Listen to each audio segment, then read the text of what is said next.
법에 비추어 본 세상 사는 법 이어갑니다. 자, 이 시간 함께 해주시는 분이죠. 빈정민 변호사님과 함께합니다. 안녕하세요. 네, 안녕하세요. 네, 변호사님 오늘 어떤 얘기 좀 나눠볼까요?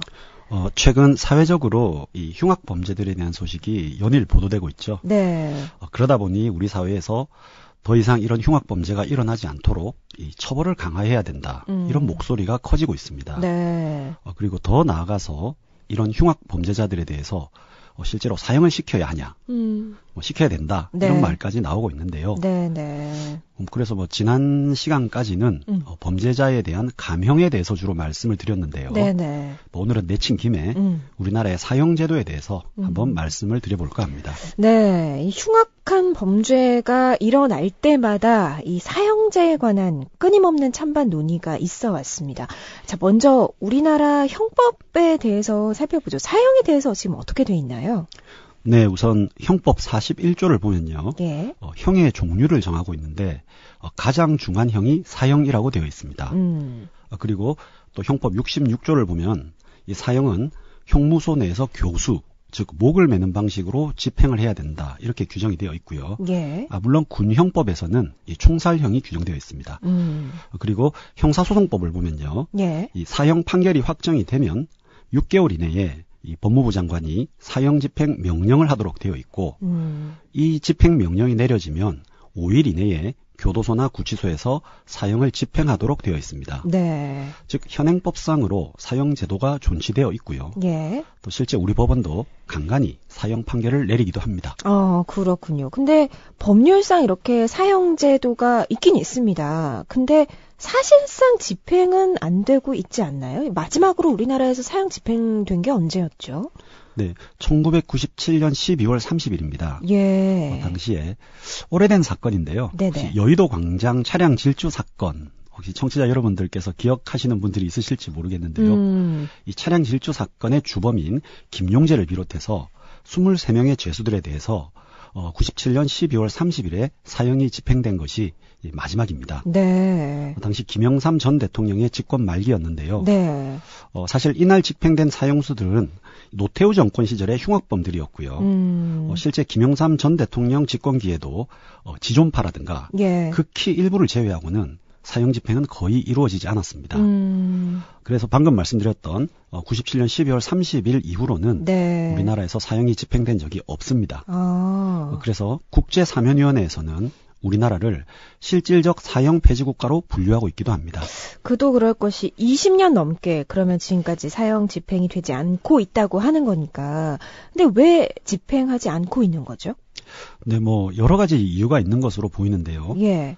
우선 과거 군사 정권 시절에 이 사형 제도가 정치적 보복 수단으로 많이 악용이 되었습니다. 네. 그러다 보니 이 문민정부 이후의 정치인들이 사형 제도 자체에 대해서 좀 많은 부정적인 시각을 가지고 있기도 하고요.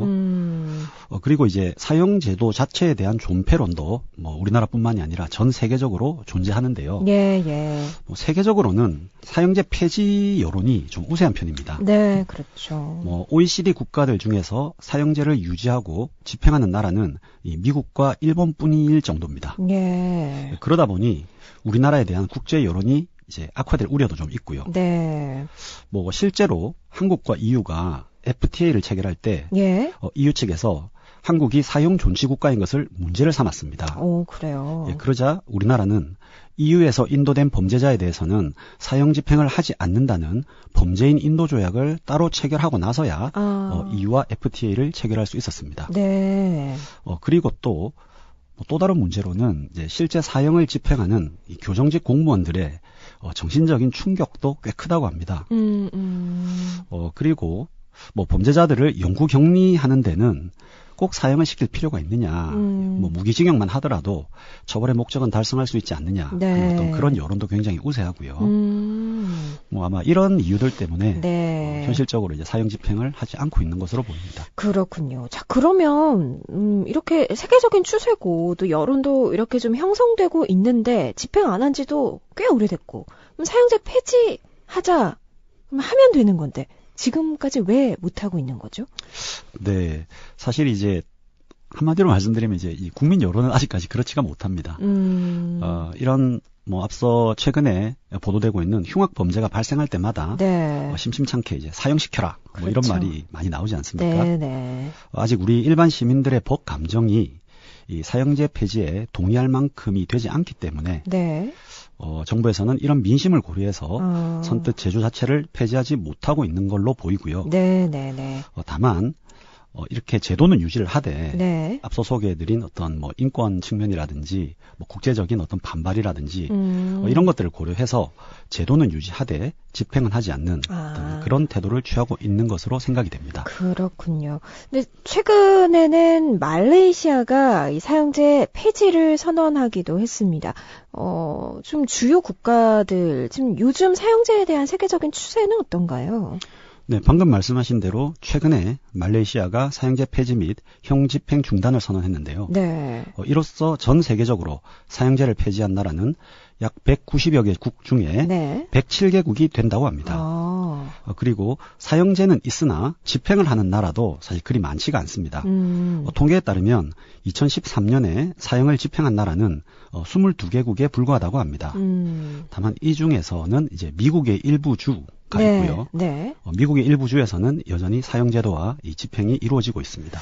그렇군요. 아무래도 이 흉악범죄 발생할 때마다 이 시민들이 사형시켜라 뭐 이런 식으로 반응한다는 것은 어쩌면 이 사형제 외에는 사형을 선고하는 것 외에는 그에 상응하는 벌을 내리는 방법이 없지 않느냐 이런 여론이 좀 있는 것 같은데 만약에 사형제를 없앤다면 사형제를 대체할 수 있는 형벌은 어떤 게 있을까요? 네, 뭐 다른 폐지한 국가들처럼 이 종신형 제도를 도입하는 것이 대안이 된다 이렇게 일반적으로 이야기가 되는데요. 예. 다만 이 종신형도 아예 감형이나 가석방이 없는 절대적 종신형을 채택할 것이냐 아니면 일정 기간 동안은 감형이나 가석방이 없지만 네. 뭐 20년이나 30년 등 어느 정도 기간이 흐르면 감형이나 가석방이 가능하도록 하는 상대적 종신형제를 채택할 것인가 뭐 주로 이러한 논의가 있습니다. 그렇군요. 사실 사형제에 관한 의견은 좀 오랫동안 대립해 왔습니다. 지금 우리나라에서 현재 사형제 폐지에 대한 논의는 어디까지 와 있다고 볼 수 있을까요?